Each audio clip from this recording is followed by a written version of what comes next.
Cette vidéo va vous expliquer le principe de la liste de paiement dans Yuki. Alors Yuki vous permet d'effectuer vos paiements directement depuis votre interface Yuki. Et pour ce faire, il y a la fonction liste de paiement que vous allez retrouver dans votre menu Banque à gauche. Banque et puis liste de paiement. La liste qui apparaît ici sont les factures avec un mode de paiement par virement.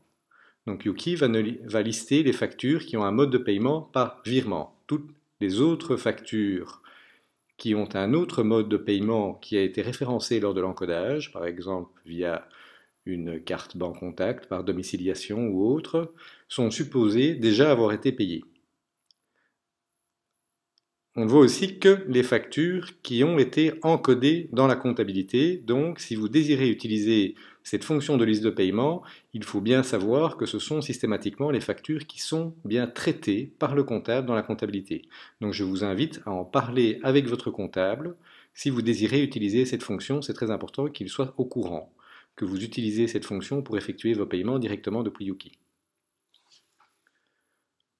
Vous voyez du coup la liste de ces factures d'achat à payer et vous voyez une série d'informations dont forcément la date d'échéance, la relation, le compte bancaire de cette relation, le montant à payer, éventuellement un escompte et d'autres informations que vous verrez et que je vous expliquerai plus en détail dans les vidéos suivantes sur comment faire vos listes de paiement et comment ça fonctionne en pratique.